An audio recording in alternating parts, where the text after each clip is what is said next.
everybody? This is Eureka John, Eureka Street Crypto Hub, coming at you live with Leander, Texas. It is 5:55 in the morning on a Wednesday, April 7th, 2021. And I was going to broadcast last night, live stream on YouTube, like I said I was going to in the morning. And I had a day off yesterday, and it wasn't really a day off. I still had work calling me, I still had family demands and everything else. So by the end of the day, I was just butt-ass tired and decided to lay on down to bed. So I'm up here at 5:55 in the morning, and coming at you with a good show, I think, today, hopefully, and we'll see anyway. Like I said, like I always say, I'm not a financial professional. I'm not even really a good YouTuber. I'm just a guy kind of on a crypto journey, and I'm documenting this crypto journey. I went back to episode 1, and it was totally cringeworthy, and but it just shows how I've grown along the way, and learned a lot about crypto, and that's important, and is the whole reason I'm doing all this stuff, just so I can document everything I'm learning about crypto and the pace at which I am. But 2, just about how comfortable I was. You wouldn't think that it feels like you're on stage in front of a bunch of people, but when you start doing it and you actually get live and you are on the camera on your computer, you actually are. You feel like it, and you get the butterflies and all that stuff. And I could totally just see that in the beginning episodes. Now I'm a little more used to it, and it's whatever. But anyway, So anything I say, don't get all worked up about if it's wrong, or just some cockamamie out there in outfield. I'm just working through all this as I go, and just shoot me a comment in the comments below, or send me a DM and correct me. I will always go back and correct myself, and it's good. It's just part of the learning process here. Anyway, I've really thoroughly enjoyed doing this stuff. I've been broadcasting every single morning since February 6th, and then I've been broadcasting in general since October 24th, 2020. And between then and February 6th, I was just trying to figure out what worked best for me, when worked best for me, and just kind of getting my bearings a little bit. But now I'm kind of got my flow, and I just wake up, flip on the switch, and I'm good to go. And that's and I'm enjoying it. So next week's going to be a little bit of a challenge, because I'm going to be out of town with my family. I'm on vacation with them all week, and going to one of those water parks, and indoor water parks actually. And so I'll have to figure out a way to bring my laptop and log on online for about 30 minutes every morning before everybody gets up and do this. So we'll see how that works out. All right, so let's get to the nuts and bolts here. Let me refresh the screen. I got to make this a really quick run through, and I have an interesting topic. I think it's interesting to me anyway. Bitcoin, and everything looks kind of in the red right now. Everything's down, whatever. But I mean, to call Bitcoin at 57,000 down is amazing. To call Ethereum down at $2,027 is amazing. Binance, I don't really follow Binance all that much, except for what you see I say here on the show. I can't use Binance Exchange in Texas. I can't even use Binance US in Texas. So I don't really bother with Binance that much. The only thing I do on Binance is use the BTCST token to stake that, and I get that by using PancakeSwap, which is built on Binance Smart Chain. So I have to connect my Binance Smart Chain wallet. That I can use without using a VPN. But if I want to use the PancakeSwap, I got to use the VPN for that. But I can't do anything on the Binance Exchange, because then they see my ID and it says America, and then on Binance US it says Texas, and they're like, nope, stay away from me. So anyway, now we have Tether in 4th place, XRP in 5th place at 92 cents. I do believe it did hit $1 yesterday. So good for XRP. It had a victory against the SEC, and that's really difficult to attain. So congratulations, XRP Army. You have... those of you that have stuck to your guns, you've done well. I have not stuck to my guns with XRP. I'm a little too old for all that drama. Anyway, Polkadot's at $39.91. Cardano's at $1.22. $1.20. Uniswap's at $29.19. Litecoin $219.20. Chainlink, it got up to $35 yesterday, and now it's down to $31.85. I think Chainlink's going to be doing great. I mean, there's just so much going on. So not to worry about Chainlink. It's actually doing amazing, swimmingly right now. Theta Network back up to 1304. So, I took advantage of this dip 2 nights ago and I bought a bunch of Theta, and I'm glad I did. And I bought it in the low 11s, and now it's up here at 1304. I've been buying Theta all this week. I'm broadcasting on Theta Network right now. This is the medium that I broadcast every morning on is Theta Network live. So if you ever want to catch me live, go on to my live stream in the morning on Theta Network, and just give me a search and you'll find me.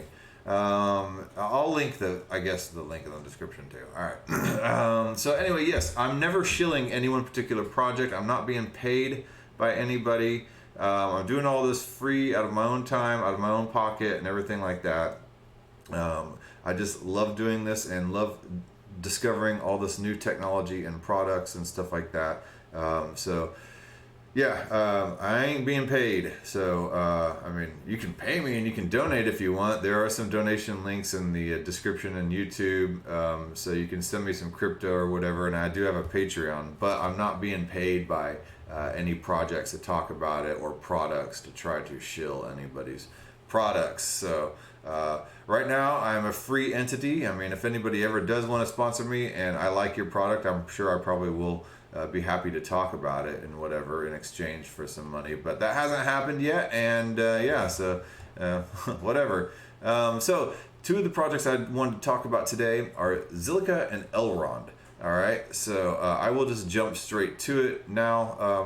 I didn't exactly jump straight to it. I am the king of tangents and red herrings, that's for sure. Elrond is at 174.90. Yesterday, I think it got up to maybe even 200 something. Let's take a quick look. So 174.90, and the all-time high was February 19th at 214.12. So the 24-hour high was 194.73. It didn't quite get up there to 200 yesterday, but it was up there. So that got my attention to want to talk about Elrond today. And then also Atlcoin Buzz did mention some news about Elrond, and it kind of perked my ears up, and it mentioned that Elrond is done with sharding, and not the kind in your pants. I gotta say it, I'm sorry. I love some potty humor. And then Zilliqa is at 19 cents.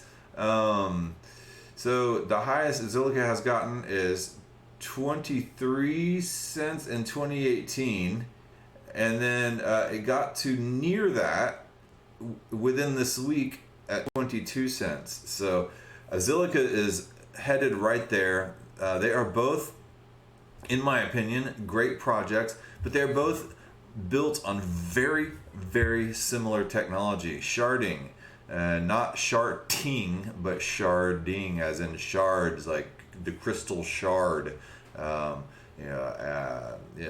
Elven mythical creatures playing with shards and crystals in order to determine your destiny and your life force and all that type of stuff. Which is, Elrond is named after that long white-haired elf in Lord of the Rings. So I think it's Lord of the Rings. Anyway, he was the king of the elves.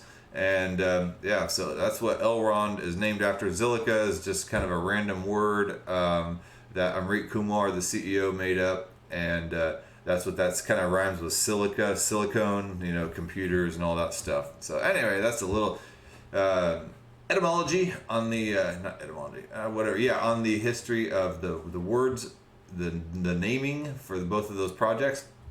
But anyway, let's get to the brass tacks.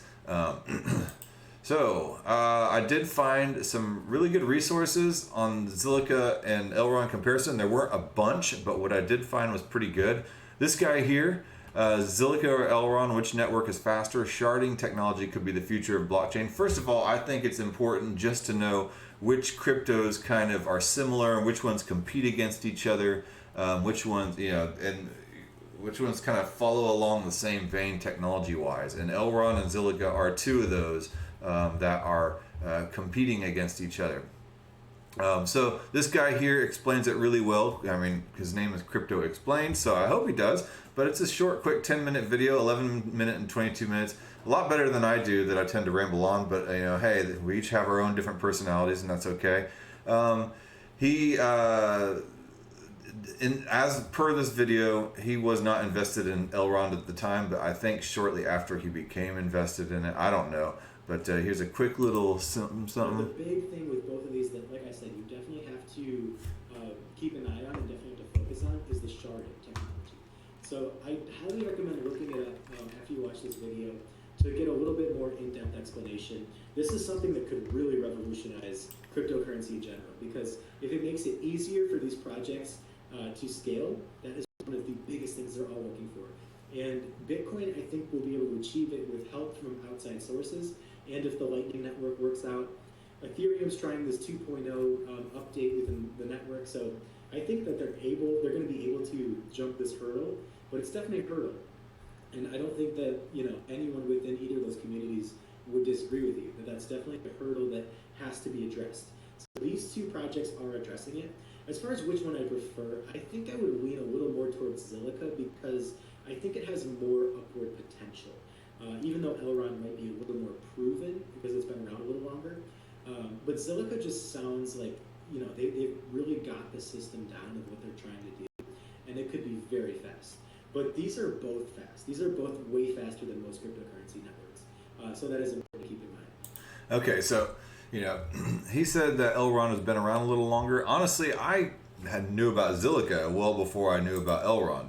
But I guess it depends on what you pay attention to and stuff like that. But like he said, they're both very fast. They both offer a whole new level blockchain 3.0, if you will, with Bitcoin being blockchain 1.0, Ethereum being blocked with transactions and stuff like that on the distributed ledger and the blockchain, and then Ethereum being blockchain 2.0 with kind of acting as an Ethereum virtual machine, a world computer with smart contracts being able to be built on top of it. And then now here's Ethereum 3.0 with scaling solutions coming out. And by scaling, I mean if you have a small donut shop in Conroe, Texas, and somebody from I don't know, downtown Houston, comes there and goes to Conroe and loves those donuts. Oh my God, they are the best thing since sliced bread. So he decides that he wants to bring those donuts and have a huge convention at the Astrodome, okay? And well, even though it's not being used anymore, but at the Astrodome, and he wants to sell those donuts at the Astrodome. Well, how are you going to make those donuts on a level that could supply all those people at that huge convention in the Astrodome if you only have the equipment of a small bakery shop in Conroe? So that is scaling. So how does Bitcoin and Ethereum scale out? I mean, they're both huge networks. They're slow because of that. And how do you scale that out? Well, you could increase the block size to put more information on the block, but that doesn't really do a whole lot. It does a very minimal amount. So what they can do is they can cut up the transactions into shards and just distribute them out for all the different nodes to work on little pieces of the transactions, and then send them back to super nodes in order to be able to collate them, and then to be able to put it on the main block as a completed transaction. So it breaks it off into little shards. It started off the concept of sharding in database science and in database architecture, and with massively multiplayer online games in which, like World of Warcraft, and it started with Ultima Online, I think is the name of the game that started it all. I don't know. I do a video back here on Zilliqa, episode 37. So if you want to go back and listen to my really long-winded explanation of Zilliqa and of sharding and everything like that, you're more than welcome to go take a look at that. But that's basically what it is. It's when you see these massively multiplayer online games, a lot of those servers and the systems are broken off into different servers, and then little pieces are done everywhere and then gathered together on your screen. Kind of a similar concept. They're not exactly the same, but that's what sharding is. Say you have a customer database and you have a product. and then you have East Coast and West Coast customers. Well, you can have two different servers process the East Coast and then the West Coast customers, and then them come together on the screen as far as customers. But the transactions for East Coast and West Coast customers could be done on separate databases. So it kind of gives you an idea, and that happens real fast instead of the same server trying to do both East and West Coast customer transaction processing at the same time. So kind of gives you an idea. It splits the load. And I'm not going to get into the data science of it. There's actually absolutely no way I could get into the data science of it, even if I wanted to. But that's basically what sharding is, and Zilliqa and Elrond are both implementing that web blockchain 3.0 technology in order to be able to scale. Now at this point, both Zilliqa and Elrond, neither of them have the type of traffic that Ethereum and Bitcoin do. So there's really no way at this point to 100% test that out, the scalability, but I mean, it is a solution that will work. Ethereum 2.0 will be implementing sharding, and when it does, it's going to be very fast. I believe Elrond is something like 15,000 transactions per second, and so that's way high up there, along with the likes of major credit card companies right now. So that's huge, and for a blockchain to be able to process as fast as the credit card companies is massive. So it's superior technology with equal transaction speed. So that's really good. However, transaction speed is not quite everything. A lot of people make a big deal about transaction speed, and it's security that is more important than transaction speed. So sometimes you can have something with a superior transaction speed, but the security might not be quite as good. Anyway, so yeah, there's various viewpoints. Elrond here is their website, technology built for internet scale. I think they have a very good marketing team. They both have some pretty good marketing, but Elrond right now, yes, they do. They're proof of stake. Zilliqa is proof of work. So they're two very different base consensus technologies. So it's interesting to see their two approaches with that. Let's see here. Elrond has this Meyer app also, which is a little app for your phone, and it's meant to bring the internet to the just to the everyday user, to not even realize that they're using blockchain under the hood. And I downloaded this app here on my phone, and it is honestly really easy and simple to use. And you set up your wallet with your phone number. You don't have to mess with some long, huge encryption private key or public key or anything like that. You can buy with fiat and your credit card on here. Actually, I can't buy Elrond or anything with my credit card because I'm in the United States and we have really crappy regulatory structures in place right now that are not letting me do that. However, maybe that will change in the future, but for Europeans, you can buy directly from your credit card. However, if you do want to buy Elrond, there are many other places you can buy it. You can buy Elrond like on Voyager wallet. You can download the Voyager wallet. Voyager is great for that type of stuff. It gives you instant transactions. And I bought some Elrond on Voyager a while back, so I do own some Elrond and I do own some Zilliqa.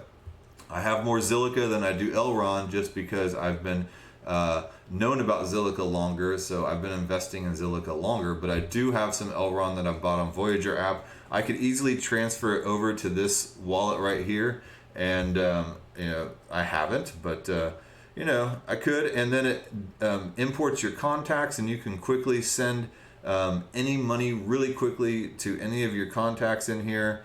You can create, instead of a long public key, you have a hero tag, and my hero tag is @EurekaJohn. So yeah, that's it, just @EurekaJohn. So you can find somebody. You can use your Q code right here, or you can use your hero tag, which is @EurekaJohn. And yeah, so if you want to send me some eGold, more, go for it. eGold is right, like I said, like priced around the high 180s or around 180 or 170 something right now. And Zilliqa is 19 cents. So why the big discrepancy? Well, if you look at total supply, Zilliqa here, let's see here, circulates by 21 billion. So that's quite a bit. They're not quite there yet, but they're getting there. And then let's check out eGold.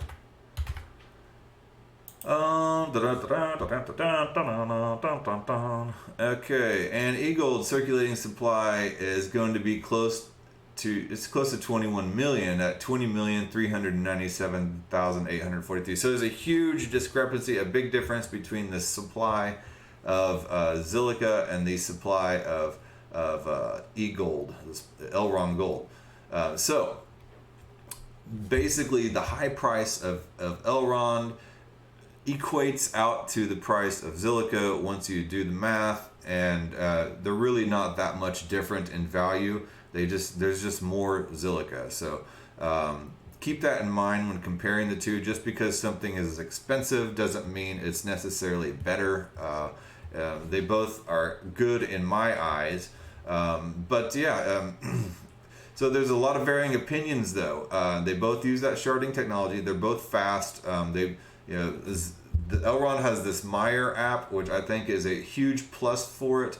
I found out about Elrond. I was watching this video on Atlcoin Buzz. Hold on here real quick. For more information, of course, I will link to it in the description. Hold on. Okay, here we go. Benjamin Minsu here with that big Elrond news. He's the CEO of Elrond. News. U.S. shoppers to pay with EGLD at e-commerce giants, get this, such as Amazon, Walmart, and eBay via Shopping.io. Hashtag Hypergrowth100 Day 92. So this is a big deal. Those are massive names, of course. Amazon, eBay, and Walmart are on Elrond.com now. U.S. shoppers to pay with eGold at those stores via Shopping.io. So you guys can check out the article for full details here, but here's what Benjamin Minsu had to say. Quote, drone deliveries, intelligent homes resupplying automatically, virtual shopping experiences, customizable avatars, and other such technological advancements will continue to drive online sales and convenience for everyone. As a result, e-commerce is rapidly growing its share of the $5 trillion U.S. retail market. Okay, so I think you get the point. Elrond is trying to go very hot and heavy into the e-commerce market via Shopping.io. I did go and check out Shopping.io because I'd never really heard of it. It is itself has its own cryptocurrency SPI ticker, and it's worth $229.76 right now. And then they have a governance SPI at $39.92. It's basically just kind of a rewards program in which you get various discounts depending on how much SPI you hold and stuff like that. Elrond does not have a partnership with Amazon, eBay, and Walmart, and it's not coming soon with AliExpress. I love Atlcoin Buzz, but I think it kind of got thrown off kilter a little bit. I was under the impression that Elrond had a partnership with these three huge entities right here. They don't. They have it through Shopping.io, and I should have paid a little more attention upon first checking out, but it got me on this whole train of thought. It actually has a partnership with Shopping.io, who has a partnership with these three. And then Shopping.io buy from Amazon, Walmart, and eBay with over 100 cryptocurrencies. So Elrond is one of 100 cryptocurrencies being accepted on Shopping.io. So it's not really a huge thing going for Elrond here. And that's basically what is going on here with Shopping.io. I don't really hold on one second. I got somebody just logged on. Sorry, man. Nefeya Bakande. I guess he's asking for T-Fuel, and I don't have any T-Fuel. They didn't give me any T-Fuel to give away, but I do have a crate I can give you. So anyway, I get people logging on, and whoops. Gift item. There. Okay. Anyway, so they are not directly partnered with these three bigs. So It goes into an interesting criticism over here on the Zilliqa Reddit, and somebody said, I've been reading all over the place that Elrond is a better version of Zilliqa. Anyone care to elaborate on this? And somebody wrote an amazing little piece on this, and they said, who cares? Anyone can claim that they are better, and most of them will do it. Ever seen a project admitting that they are worse than a competitor? Part of the marketing strategy of Elrond is to try to get noob holders of Zill to dump their bags to buy Elrond. Elrond has been copying Zill over and over again, recently even replicating their launch dates with similar products. Of course, they will tell people they are better. A common claim is that Zill's tech is inferior because Elrond can process more transactions with lower latency, and Zill is proof of work versus proof of stake, which is Elrond. Most people don't understand tech anyway, so they'll believe whatever they've been told if they want to believe it. Truth is, the number of transactions processed per second doesn't necessarily mean that the tech is better. In fact, the tech could be much worse with the higher throughput that is the result of poor design decisions. For example, any project can have 1 million TPS if they sacrifice security and decentralization, and that is very true. A lot of times, very fast networks work very well because they don't have a lot of nodes and they're not very secure. Security and decentralization are far more important in crypto than TPS. It doesn't matter how many transactions you can process if your system isn't well protected and secure. People, however, love to make simplistic comparisons and think that they have analyzed the project, e.g. number 1 is bigger than number 2, therefore project 1 must be better than project 2, but the real world doesn't work that way.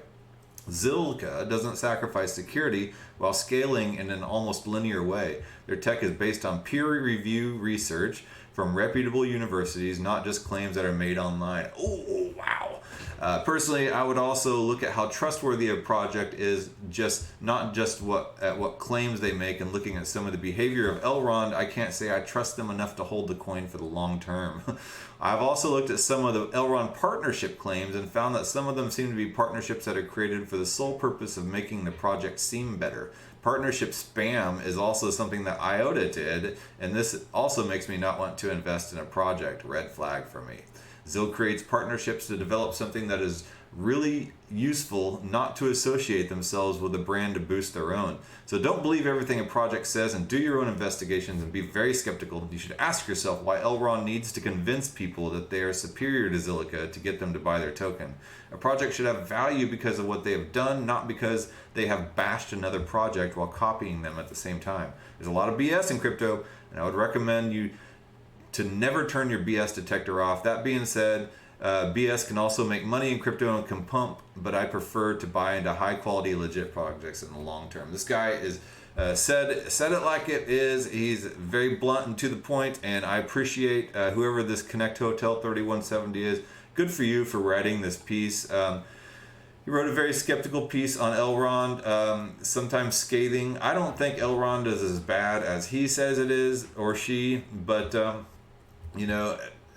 very valid points to consider there. So thank you for that. So yeah, it wouldn't be a good video without that. Zilliqa has a lot going for it. There is a lot built out on it. They have the Zill swap, they have the Zillion, the Zill staking. You can create, I think you can create NFTs on there. I'm not sure. I don't know, but that you can create your own tokens on Zilliqa, and there are several tokens right now, and people are swapping them back and forth. Zilliqa transaction speed is lightning fast right now. If you go to Unstoppable Domains, you can get a .zil domain. You can get blockchain.zil, even though that's probably taken. But yeah, check it out here real quick.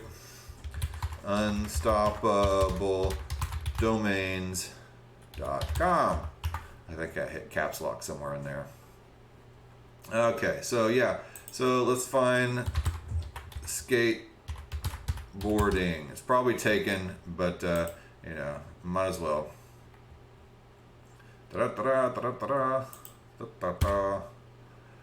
Board ring. No, not board. Let's just try skateboardring.com. Might as well. And hey, it's available. .crypto and .zil right here. So you can buy skateboardring.zil if you really want to for $20 and you own it for life on the distributed web blockchain internet on the blockchain. So I do have EurekaJohn.crypto, and you can send me Ethereum if you want on there, or Bitcoin. So yeah, as a tip. But yeah, I'm not trying to bum money, so don't worry.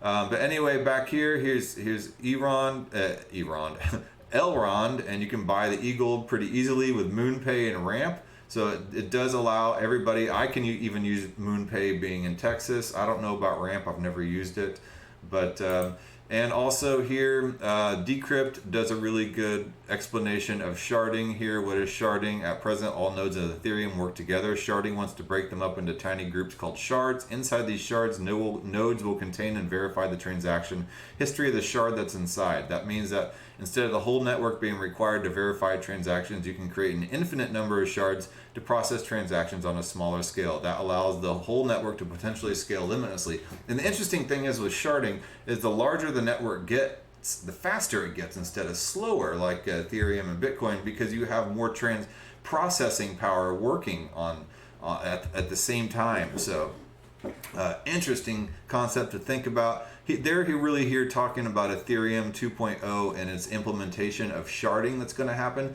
And people say, well, once Ethereum 2.0 comes into play, isn't that going to bump Zilliqa and Elrond out of relevance anyway? No, it is not. The space is growing, and there's enough room for everybody. Everybody's going to fall into their own sectors and own niches, and the same will apply to Zilliqa and Elrond as well. So I think Zilliqa will, it has amazing smart contract capability using the Skilla language, and I think it might end up going more towards that type of thing, and DeFi and smart contract and stuff like that. Who knows? But that's just my opinion. Elrond is going to try to be more the transactional, send money to your peer-to-peer type of stuff on your phone without really knowing that you're using blockchain technology type of thing. So I don't know. That's just my opinion on it. Here's where you can find this guy here. I will link all this stuff in the bottom. Here is an article on Decrypt. Decrypt has an amazing learning section. So download the Decrypt app to your phone. You can earn the Decrypt cryptocurrency just by looking at articles as well. I use Decrypt for tons of sources for learning, and every day when I'm bored or just waiting on something or whatever, I don't ride the bus, but if I was at the bus stop, I'd be looking at my Decrypt app, just reading up on different technologies. And so there's a great explanation about Elrond right here. Yeah.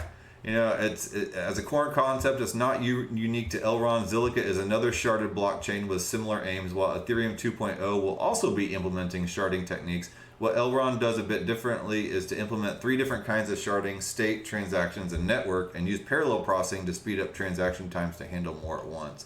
And then Elrond, like I said, is proof of stake, and Zilliqa is proof of work. A lot of differences. I'll let you be the judge and decide which one you think is better. I just kind of wanted to use this video just to show you that these two are indeed kind of competing on the same highway here, and that's kind of an important thing in cryptocurrency, is to try to figure out different genres and which tokens are competing against each other or very similar to each other or trying to achieve the same goal, and which ones are just completely different. So, I don't know. So, let me think of an example. Mana for Decentraland would have absolutely little to do with Zilliqa. So, they're just two very different types of cryptocurrencies. That's it. So, I'm just really here to try to show you what type of cryptocurrencies go together, and I'll let you do your own comparison to see which one is better. Like I said, I am invested in both. I'm betting on both horses in this race. I think they will both find their own particular niche as the market matures, and they won't necessarily be competitors, and maybe they can ride off happily together in the sunset with all their followers behind them. So I do own both. I do own more Zilliqa than Elrond, just out of the fact that I have been investing in Zilliqa longer, and I have been staking Zilliqa, and I've earned some GZIL on top of that, and that GZIL also is worth quite a bit. Let me take a look at this GZIL. That's the governance token with Zilliqa, and you can get that by buying on their ZilSwap app. or you can earn it by staking Zilliqa, and then every 1,000 Zil that you earn by staking, you'll get 1 GZIL token, and it's worth 528.86 right now, and it allows you to vote on different policies. I didn't see that there is any governance token for Elrond, and also I'm a little it's worth $190 something, $180 something.